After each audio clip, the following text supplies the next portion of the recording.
I don't put on a radio voice.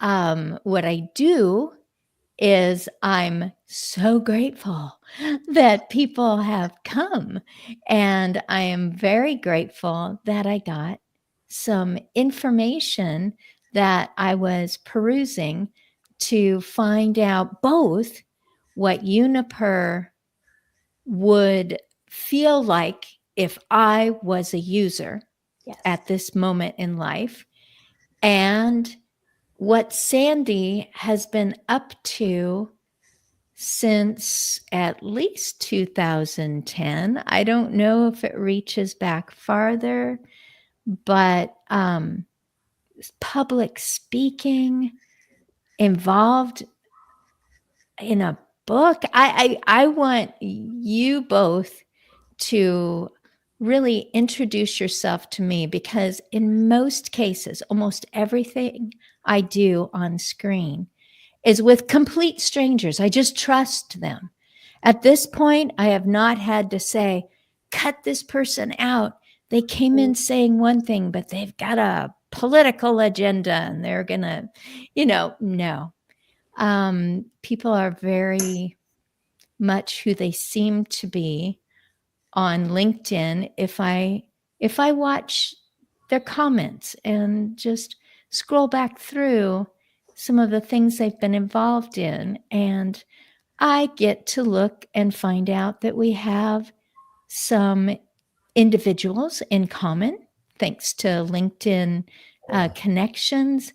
And it's like, okay, these people are people who've been on my screen, and I'm thinking that they would highly recommend. So I don't do much more than that. I just go, let's get to know each other. Yeah, and I think just so I can mention, when you mentioned LinkedIn, when I go back, it's interesting for me when I go back to the 2000. I don't know. Let me think now. 2000. Could have been 8, 9. No, I may be a little bit mixed up. Sure. But anyhow, I go back to that era, and I found that LinkedIn was an interesting community, and I kept on building and forming. The LinkedIn became more than just this social media. It became a relationship kind of platform for me, where I would meet someone on LinkedIn, but it was interesting that I would then form the relationship or get to know them outside of LinkedIn. Yes. And it was amazing. I mean, I couldn't believe some of the people or organizations that I was able to get to know. That was, I think that was the foundation of partly of what got me started with a lot of my advocacy. Yeah. That is fantastic. I've not had negatives on LinkedIn. I did on a different platform of somebody telling me, you're not doing this right. You're supposed to do it this way. And as soon as someone uses that term, you're supposed to, I'm going, I did not see that you were listed as the social media platform czar, but I have to get over it for a while, because I think, am I doing it wrong? I mean, they seem authoritative. And then I finally realized that they just need a kingdom or a queendom somewhere, and I'll stay on the outside of those walls, because the world is a lot bigger than that little queendom or kingdom. I'm really glad, Sandy, that you discovered that you could make relationships. I have felt concern for people who stopped commenting on some of the things that I was commenting. And I remember one in particular, highly educated person who was their own advocate. It was a female, and I stopped hearing from her. But the last messages it seemed like there was no one there to support her in her early onset dementia while she was on social media, because the last messages that I saw, and they became less and less frequent, were partial sentences. And I was concerned, is there someone there for them that maybe they're just not social media people? Right. And so Yeah, and they're not, they didn't support that part of her life. Mm. well, what has saddened me, I wrote this down, so forget that there were relationships that I formed through LinkedIn where I was out there and I gave of my heart to help others. Yet some of them, and I'm not mentioning names, No. that now when I've become active, and fortunately with Uniper being by my side, Yeah. that that they sort of like out of sight, out of mind. Okay, Sandy, there I was out there speaking, helping from my heart. I never accepted one penny from anyone who wanted to pay me to go speak or do anything, because I don't want to make money on my illness or anything. That's not what I want. I thought I was going to say so. But now they're not. Now when I've reached out to them, some of them on LinkedIn, they're not responding, and that saddens me. I mean, it's okay. I mean, I don't dwell on it, but it hurts me a bit. Yeah. And It was that deep of a relationship. yeah, I'm talking about a pretty deep and pretty formative. And I totally understand what you're saying. I I've been told, make money on what I'm doing, and I just don't want to. No. I don't know. It's just it's a halt. And I've been a caregiver for pay. I've been a hired caregiver in almost 100 different homes. I've been a school teacher. Yay for pay. I've worked in a bakery, but not this. And that I can hear that in what you're saying, Sandy, that you're just like, but this is for people. It is not for this one. This one I'm holding outside of the pay thing. Yeah, and I don't know. I was going to say, but it's sort of. I mean, I'm not too aggressive, and I'm not, badgering people. No. But it's sort of like, let's have a conversation. For example, my relationship with Uniper, I'm an ambassador. I'm not employed by Uniper, but I want others to have the benefit that I get with all of what I'm going through, and then be able to, like we're talking now live together, to have a relationship, to talk to people, to get to know the people, and whether it's you're playing a game or whether you're having a conversation about what food you like to eat. I mean,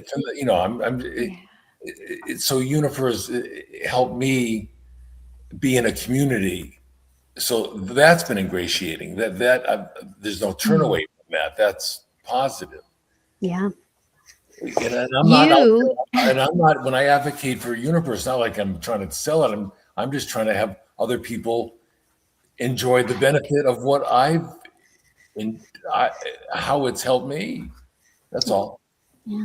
Your experience and what you were describing, which was, are you playing a game? Are you eating? That is like a perfect segue. I feel like you two are practiced a little bit of maybe you've done this before, because that's a beautiful segue over to Chrissy for her to say, this is what you experience when you're part of the Uniper family, which can sound like, oh yeah, right, I'm going to be part of the giant conglomerate corporate family. And it's like, no, when you get together on a screen with some people who are less concerned about whether it's good hair day, Right. and much more concerned about, we missed you the last couple of times. Yes. We hope it was for good reasons. Did you go on a vacation? Did you see the grandkids? Whatever it might be. Yeah. And Uniper is for everyone. It is, yes. And I'd love Cool. to actually, I'd be happy to share with your listeners too, Christine, a little bit about Yes. Uniper so they're familiar with exactly who we are and what we do. And that's actually how I met Sandy. So Uniper is a platform for those who are 65 and older, and it connects directly to any existing television. And it takes the TV watching experience from a passive experience now to an interactive one. So Yes. Uniper connects directly to the TV, as I mentioned, and it comes with a little camera and a remote control. And once connected, it really is a window to the world for our members to come together as a community. So once connected, Uniper members can engage with Uniper at their own pace. So we have live activities where our leaders are instructing live classes. That could be on physical classes. I know Sandy has some favorite classes, some favorite instructors too, that he doesn't want to miss each week. So we have fitness, we have wellness, we have, eating healthy, cooking for one, live cooking demos. We have brain and memory games. We play trivia together. So it really is a beautiful way for our members to all come together through their own television and be able to be part of our community. And really, we're focused on reducing loneliness and isolation. So our members, they know each other by name. They check in on each other. So say, for example, Sandy might miss a couple classes. We want to make sure he's okay. We check in, so it truly is a community. And I think that's what I love most about the Uniper platform. Yeah, and I just wrote down, I wrote it down, but I don't know what I was going to say with this note here. Oh, there's a cooking class each week. And I've been on a feeding tube now for 7 years. My wife, anyhow, she said it's been 7 years now. And I can't eat. I can sip on some drinks, but I have next to me here, I'm at my daughter's house. I have 4 weeks of formula. That's what I can do. Right. Yeah. But there I can't eat, but I'm watching the cooking class because I used to love to cook. And I enjoy watching her, the session leader, do her cooking. And one week I said to her, I used to love meatloaf. I'm making meatloaf and I couldn't remember how I made it or whatever. She said, well, next week I'm going to make some meatloaf. That'll be one of the things that I'll be making. It was fun. And I'm not going to eat it. I can't eat it. I can't swallow it, but that doesn't matter. It made me happy to be on a class watching food on Uniper. There's a lot of things that people can't do, but boy, would they love to see someone doing that rock climbing and talking into the camera or playing with a grandchild. I don't have grandchildren. I've got 3 adult kids and a son-in-law. Yeah. And so to have someone say, well, this is so-and-so, and yesterday they learned to say something when they see this, and I enjoy that. I enjoy things that I don't have or I don't do, or maybe things that I cannot do for whatever reason. I still love it. Chrissy, you said passive to interactive. Am I quoting that right? That is yes, correct. Yes. So it was a concern at the beginning of time when TVs first entered homes of we're just going to have children who have these buzzy little things in their eyes and they're just going to walk around like zombies.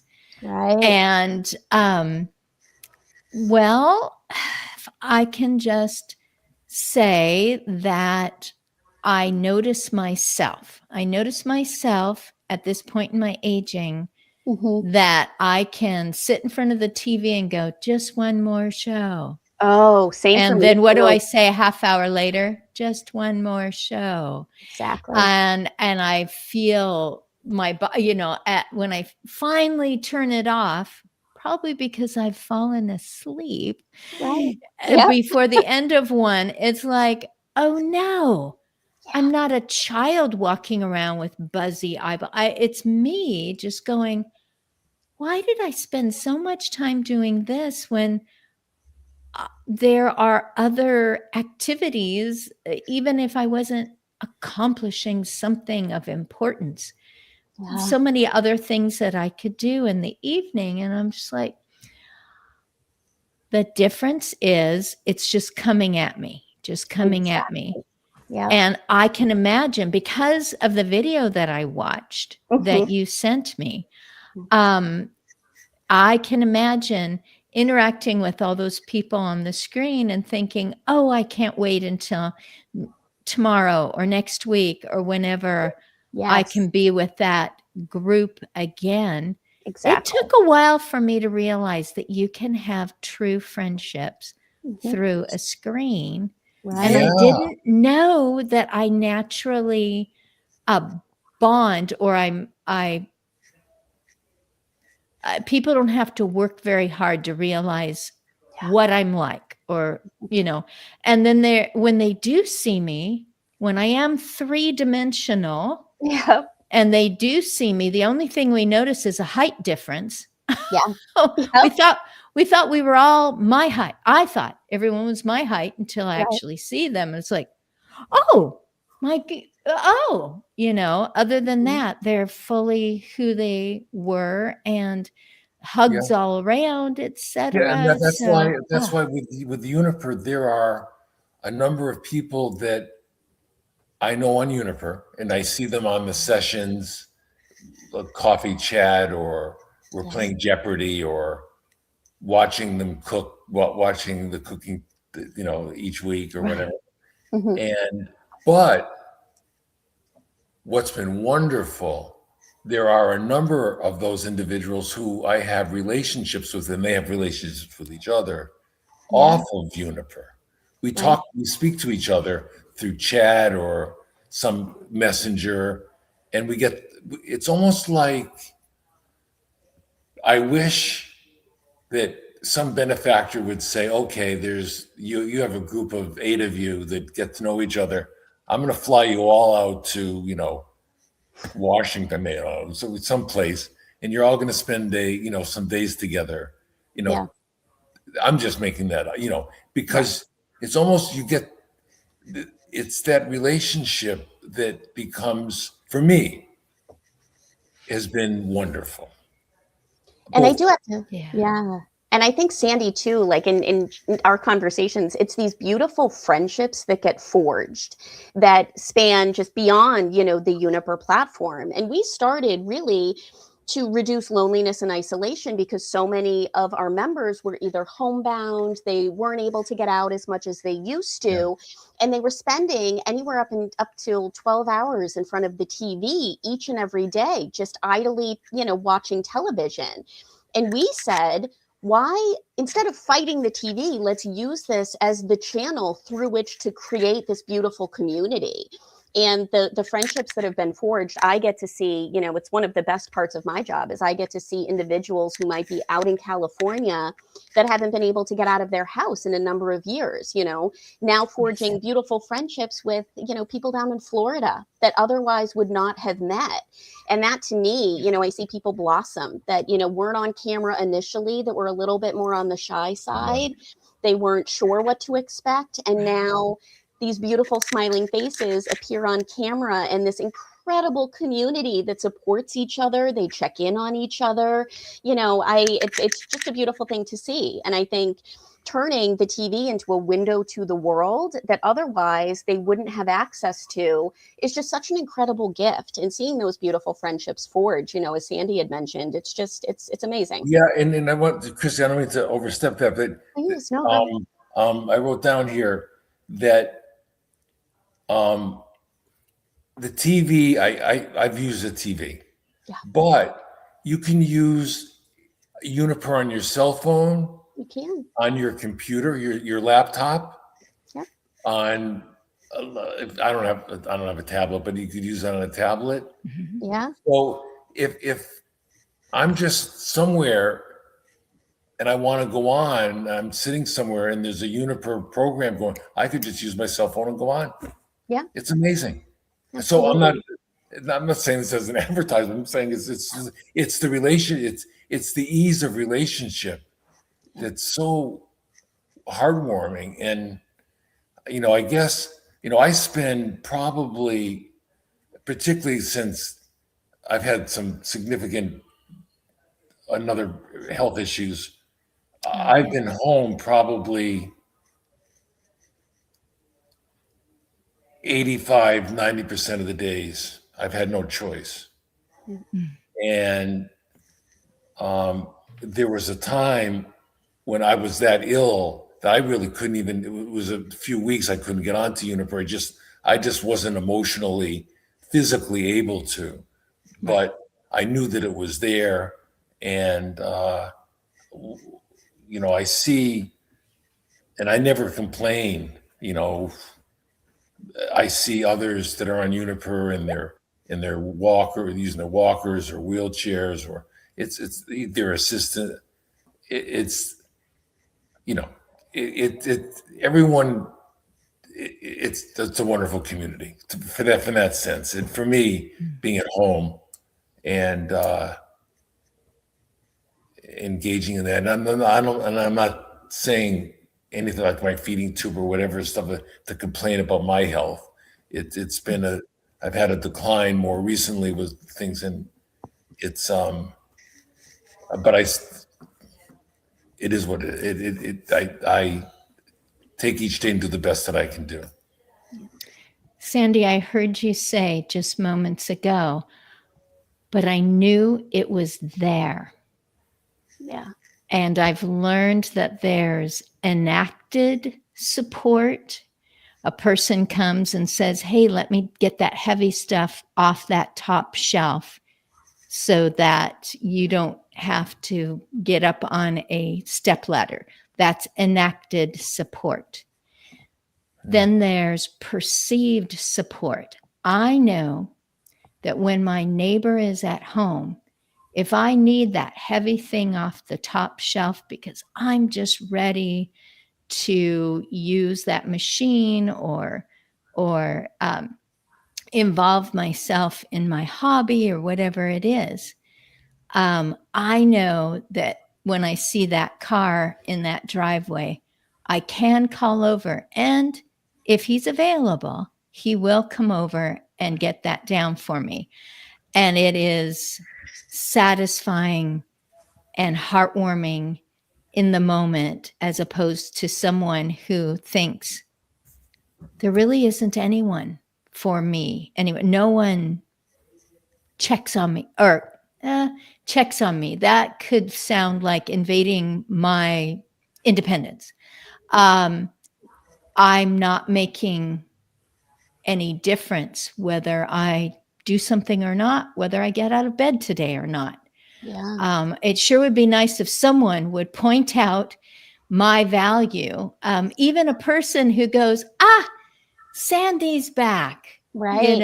or we saw that your box was off, but that you were listening or maybe looking, if you're, I don't know, if your rectangle is dark or something. And it's like, okay, he's listening, but today's just not a day to come on. Yeah. Because it is an emotional energy that you have to put forth to be with other people. Because those days when there was a bronchial issue, I had pneumonia, and it was hard for me. It was not just the pneumonia, but the fatigue, and I'm still experiencing it. It was like it was the not just the chest discomfort, but the fatigue and the drain was like, whoa. So, but you're right. I could just go and be blank screen and and watch.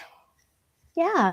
And I think meeting people where they are is really just, if you just if you're just patient enough to meet them where they are, right? So if Sandy's having an off day, Sandy might not be on camera, but we know he's there and he knows that Juniper is there, right? And I think it also creates that peace of mind, knowing that our members have a place to go where they're missed, where if they're not, showing up consistently where they might have previously been, there's peace of mind in knowing that someone is going to check, right? Someone's going to reach out and want to know how you're doing. But it all, for us at least, it's all just boils down to meeting our members where they are, right? Every day looks different sometimes, and some days are great days and some days might not be. But we want to be there for them regardless of that, as a support system for them. Yeah, and for the first time, I know, in the beginning, I'm dealing more with my dementia, and I mean, I can go, it happens all day long. I say I'm going to go look up something, or I'm going to go do on my cell phone. By the time I get to my cell phone, which is right next to me, I don't even know what I was going to do. Right. That's why I'm keeping notes here. Yeah. But I'm learning what I'm dealing with now. And Chrissy, I never even talked to Chrissy about this. I'm dealing with more of the significant things with my aging. And trying to be positive about the aging. And I mean, I take chemotherapy every morning for a blood condition, and I have the feeding tube, and that's a day, that's a whole, and my other conditions and other stuff. But I'm dealing with the age of aging more and feeling it now more than I ever have. And I have, because of my dental background, in which involves some medical background for sure. I was going to say, I'm sorry. Give me a second. That I'm aware, and I haven't even talked to my physician about it. There's something else going on right now. Mm-hmm. I know. And I'm not self-diagnosing whatever, but I think something, and it is what it is. So there, it's all about navigating that whole healthcare system. And, it's something that I'm finding more challenging to do. Particularly with these physician portals. I mean, I was going through the throes of the pneumonia and getting a bronchoscope and cultures, but my physician, and if he's listening, let him listen. The portal's not responsive, and I tried to write to them, "Hey, I'm not feeling well. Can you help me?" And you don't get a response. I don't know if anyone's ever experienced a physician's portal. Some are very excellent, and some. I was sort of like, they sort of put me in a corner like I'm a labor-intensive patient, or, I'm aging and I need help. There certainly are people who are medical and they've been told, you need to improve your bedside manner. Well, then everyone was thrown into being on TV, like teachers. They have to teach on TV. So their class is scrolling on the side of their screen. And some adapted very easily, and some you would never know that they were excellent in their field because it was so they just, I don't know, they just wanted to turn that thing off and just wait for things to normalize again. And doctors now, they're going portal a lot. My only experience with portal is alongside one of my loved ones, and that went really well each of those times. And I thought, it happened to be a man, good for him, because it's so different than seeing a person walk in and maybe watching them wince as they walk and go, you've got some pain going on, but that's different than what you've told me here. And it's like, well, when I lift my leg, and it's like, well, you've got two things going on at once, and they could actually be interacting, or the drugs, to sit someone stationary and go through imaginary questions. When you walk, do you wince? I'm sorry that it has been not as helpful trying to do that from home. That is something that I noticed on the Uniper link, just at the samplings of some real interactions that you have on there. And then maybe it was a paid actor to act like the doctor, or file footage or whatever. But to have that doctor's face be much bigger than on a phone, or even on a tablet, or maybe your typical laptop, to have that face that large. And I would hope that the doctors would have a very large screen too, so that they can notice those changes in the face when you're talking about, and they're just like, it sounds like you're reluctant, or it looks like you're reluctant, etc. Just reading a person. So that is one of the features that Uniper offers, is that you can talk with your doctor on the portal on a big screen. On a big screen right in the living room. So in addition to creating communities where it's really peer-to-peer, where it's older adult to older adult, creating kind of friendships and engaging in live activities, we also have a feature on Uniper that allows our members to engage with their clinical team. So if they have a social worker, OT, PT, all of those types of groups that might want to do a clinical consult or a telehealth appointment on Uniper, we are HIPAA compliant. So some of our members, it's really difficult for them to get out, as I had mentioned. Maybe transportation might be an issue.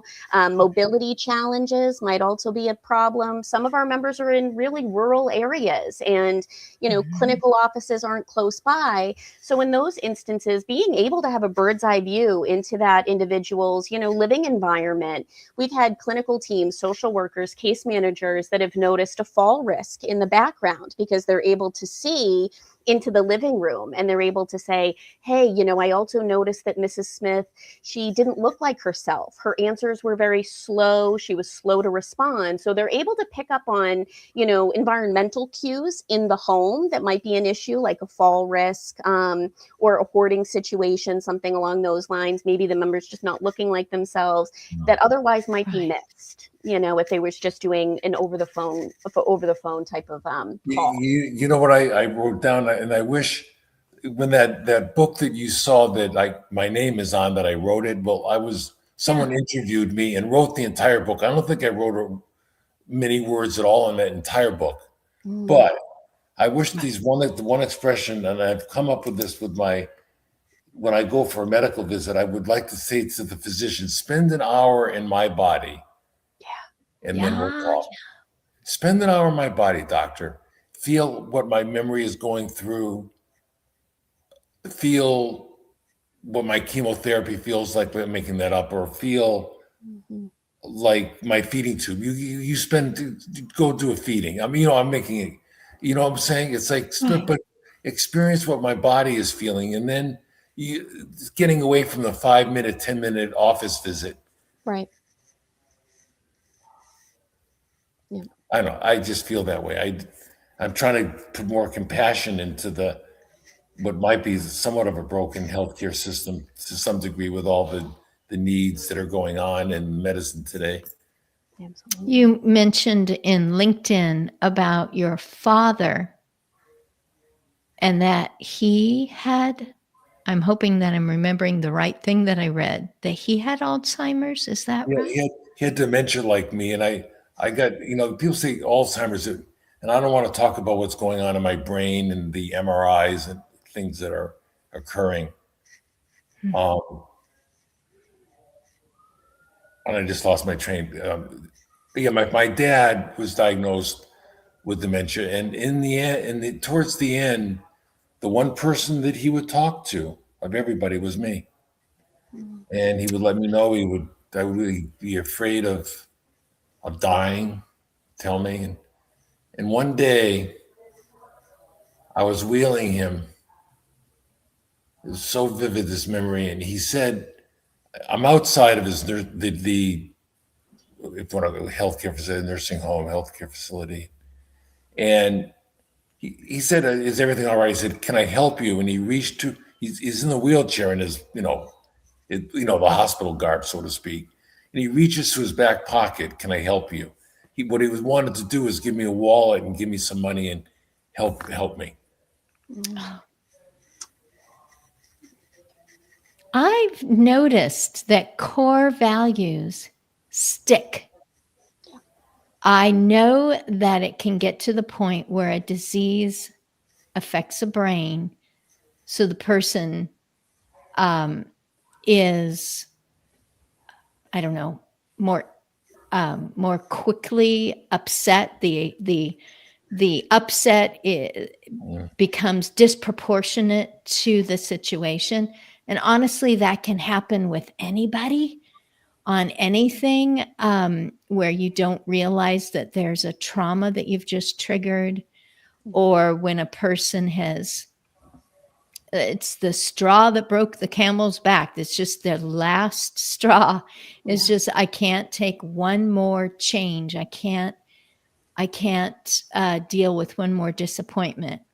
And it is good if I actually get to my point. Sorry. Oh, that's okay. Go ahead. I'm hoping that I do get to my point. The core values of a person can be reached even at the point where you think they don't recognize the people anymore as being those people that they always used to recognize. But lo and behold, when I was caregiving, which basically I was giving peace of mind to a loved one, that whatever happens, I'll either call you or I'll handle it, or both, whatever you want me to do, so that you can do something else for a little while. I will come and be in your stead.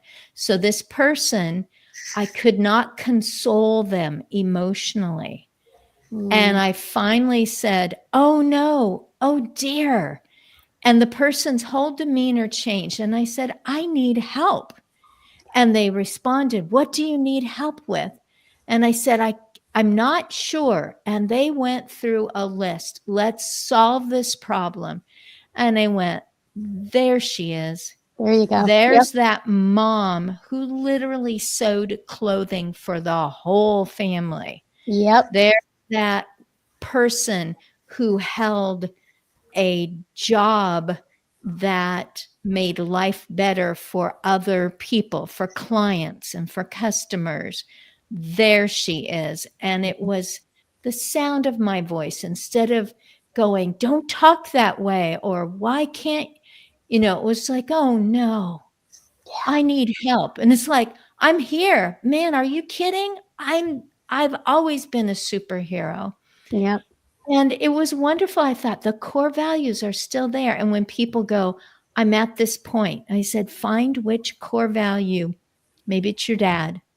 What's that core value that you can go to of, doggone it, the car is making a weird noise again. Boy, Dad can't wait to pull up his sleeves and pop the hood. On the way, you can fix the hose and fix the everything else. And have a relationship time. You are the keeper of the relationship. Yep. And you also get to find those core values that were always there, whether they were fastidious about details, whether they just loved a good laugh. Let's tell those jokes one more time. So that's my little preaching for today. Yeah, I know that my wife and both my daughters, even my grandkids, it's not just my memory, because they see those lapses and they'll try to care for me. I want to make a point here that I know, and I'm aware often where they're supporting me without telling me that, oh, grandpa, or oh, Sandy, my wife, or she knows when and she'll just, earlier on, going back some years ago, she would be more, oh, Sandy, you remember that, or Sandy, you don't, she's that those days are over. Mhm. With even my kids, and Dad, don't worry about it. You'll remember it later, or whatever. It doesn't matter. Yeah. And I'm actually at the point when I forget something, and I forgot the person's name who I know really well. I couldn't remember the name, so I had to go on LinkedIn. Finally, found the name, and I thought I was going to say, anyhow, I can't remember. Anyhow, it's the emotions that happen besides, and the behaviors besides the memory, and they're they can be troublesome. Yeah. But that's, talk about aging and other stuff, but that's, I guess it's like having someone come into the home who has their first language is different than your first language. And you're finding that common ground. Yeah. That you're patient with each other. You want to describe something to them. I love to make up scenarios too, Sandy. So I'm going to say you've got an international student that's staying with you, and they have trouble finding the words to express themselves. And you have a book that you're looking through trying to find, or using a device like, what word do I know? That's not what I mean. And that you both are practicing forgiveness and close enough. Yeah.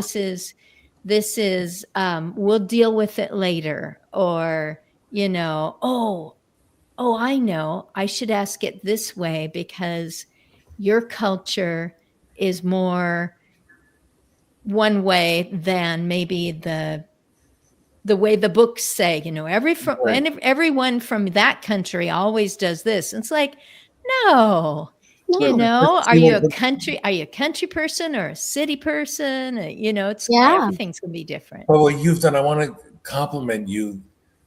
My wife will say to me, "Oh, Sandy, let's go out and you can go to the dining room with me." And there's this couple. They're a lovely couple.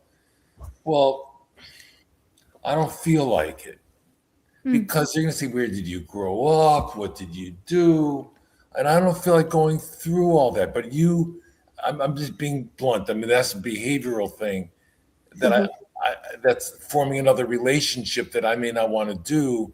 But this has been a comfortable conversation, and I appreciate it. I want to thank you. I want to thank the people who taught me. The people who taught me are the people that I was present for, and some of them through several Christmases. So I saw that it was progressive, and I really learned that what I think is efficient, let's just do it this way, right, doesn't speak the language of a person who is experiencing life differently than me and differently than they were even last year or a few months ago. Oh boy, did I learn from all those people. And I'm so grateful that the families allowed me into their life and that the families became trusting of me. And I did learn. And I have been careful not to say, or trying not to say things which is going to just put you in a pinch. Well, tell me 3 more of those things. And you're just like, but I gave my best there. Be satisfied. Yeah. I hear you. It's so true. It's so true. And I think, at least on my side, I think trying to figure out, like, every member that we have on our platform is so unique and so different. So what Sandy might gravitate towards on Uniper might be very different from one of our other members, you know? So it's really not trying to generalize everything that every individual might want, but really getting to know that member on a one-to-one basis and getting to understand, you know, their unique situation. You know, Sandy's situation might be extremely different from another member's situation on the platform, but really being able to try to understand, you know, where our members are coming to us from, what is it that really is what they're looking for, and it's unique across the board. It really is. Each member has unique different wants and needs, and will receive that information or engage with that type of content, that education, that live activity differently. Chrissy, as we're coming toward the end, because it's really easy for me to make a whole hour go away. This has been I'm gonna ask you some if I was in charge of a community where people choose to move in there because they want to retain an amount of independence, but they also like the fallback position of, they'll do the cooking for me if I'm not up to it in my own apartment. Does this work if it's on a screen in the social room? Common areas, yes. Yes. Common areas, yeah. We actually do have some of our partners. We call them on the Uniper side care partners. Those are the organizations that we work with, and some of those are, you know, senior living, assisted living, and they've asked for Uniper access in common areas. So we do have some of our members who like to actually get together and take an exercise class on Uniper together.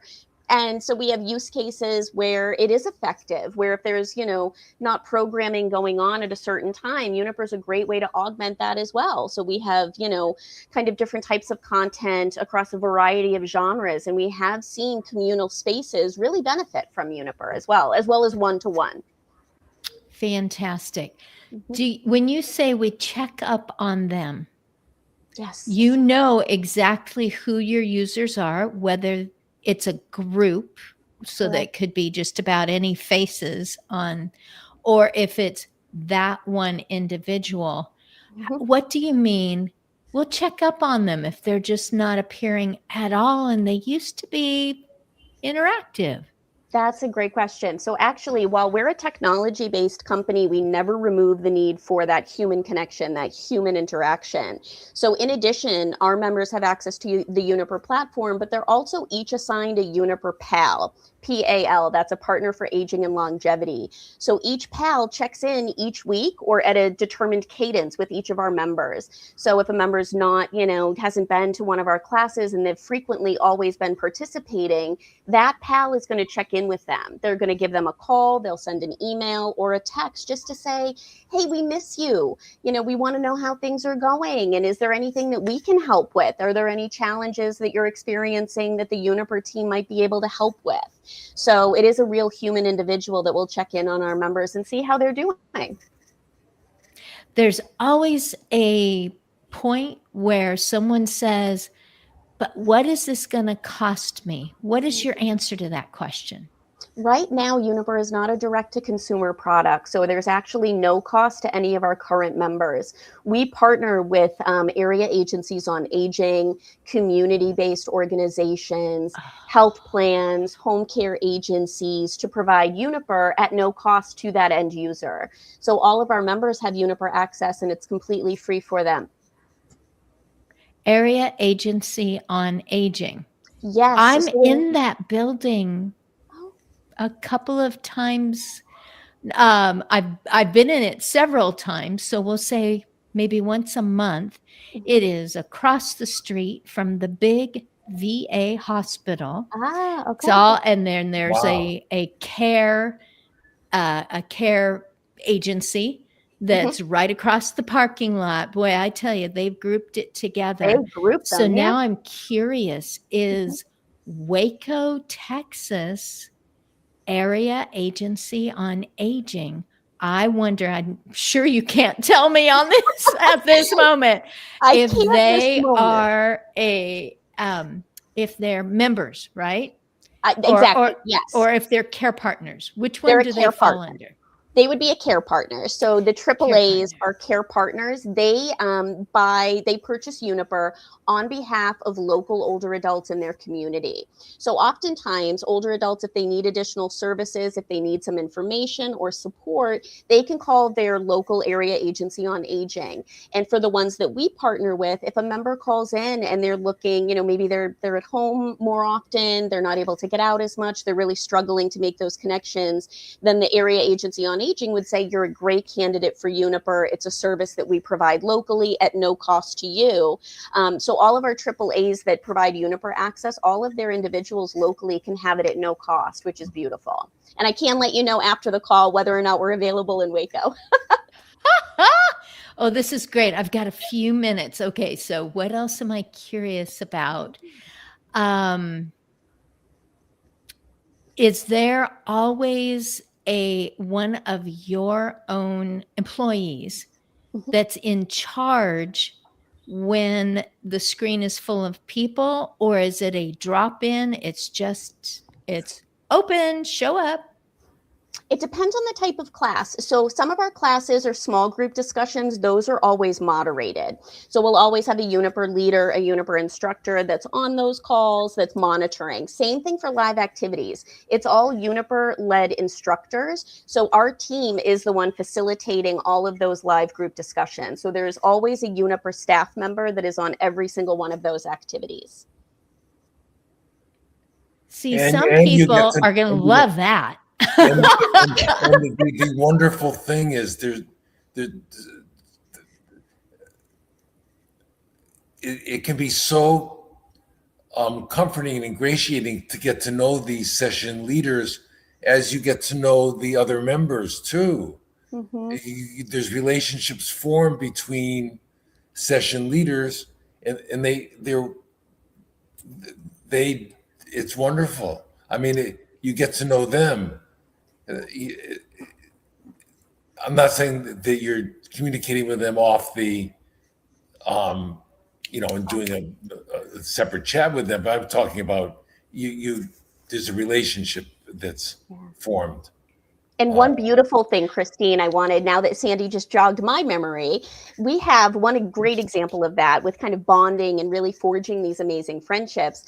We have an amazing group. It's kind of our coffee chat crew. And as an example, Sandy's a member, a beloved member of the coffee chat crew, and they decided they wanted to put on a virtual art show every year. Our members have more talent, Christine, than I could ever explain.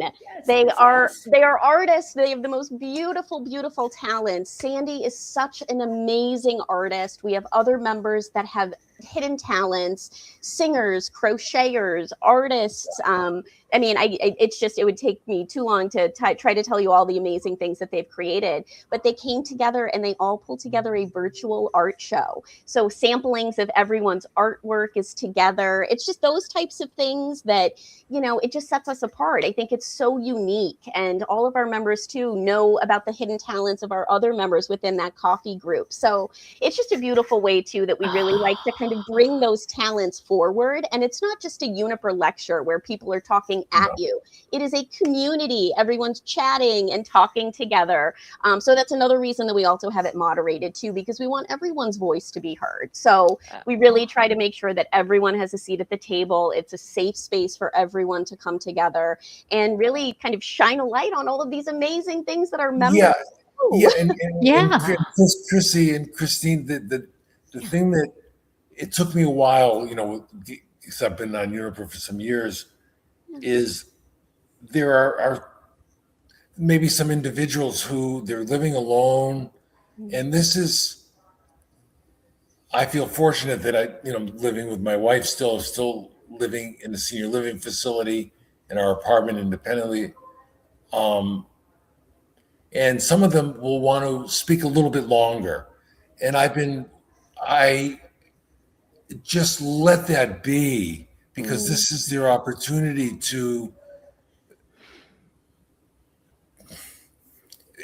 be with others Yes. when they're alone.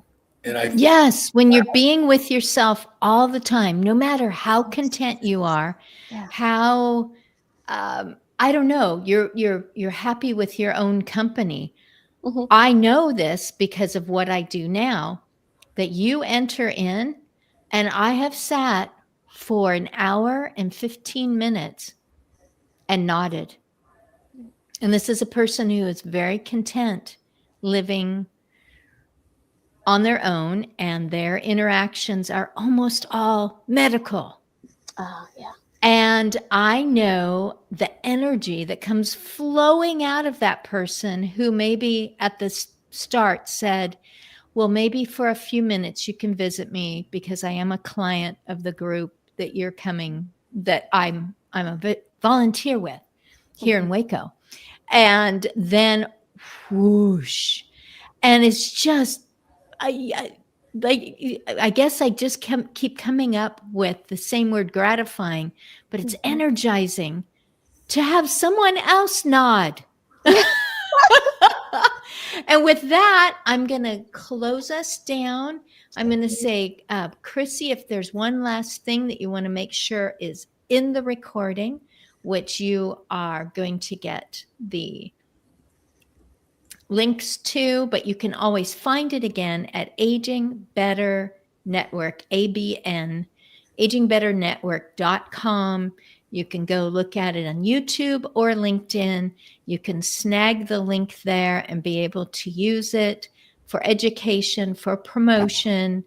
I'm going to give you a minute, and then Sandy, you're an artist, so you'll flourish us out with one last thing you want to say. So Chrissy first, then Sandy. Amazing. Well, first I want to say thank you, Christine, for having me on today. It has been an absolute pleasure and a privilege to join your listeners. For anyone who's interested in learning a little bit more about Uniper, please visit our website, www.unipercare, all one word, .com. If you're interested in learning more, all of our information is available there. Or if you want to give us a call, our phone number is on our website as well. If you want to see if it's available in your area, our team can let you know. So anyone that's interested in finding out more information, please check out the website. All right, Sandy. See, and I wrote this down as we're talking. You can see how I've been writing down my notes. Yes. So, but I just want to let you know that this was a true gift to be on this conversation with both of you. With you, thank you, Christine, for having Chrissy and I. It was comforting. It was sort of almost like this was like a Uniper session, you could call it, in the sense of a chat. It was a conversation. That's what I'm feeling. It was a gift, and I felt at ease. It wasn't like if you said to me beforehand, Sandy, I'm going to ask you these 6 questions. I would have said, forget about it. I can't do that. That's not what I'm doing now. Yeah. And so I thank you, and I appreciate everything, and this meant a lot to me. I'm glad that my style of being meshed well, and that the fact that I don't interview people. I just invite them over to the picnic table and say, hey, come on over. We're talking about stuff. And that's my style. Oh, I'm so glad. Hey, I'm going to wave goodbye, you guys. My husband's going to close the curtains. Okay. And then, but thank you, Sandy. Thank you, Chrissy. Have a great rest of your Mondays. Thank you, Christine. Thank you so Same to much. you. You all be well. Be well.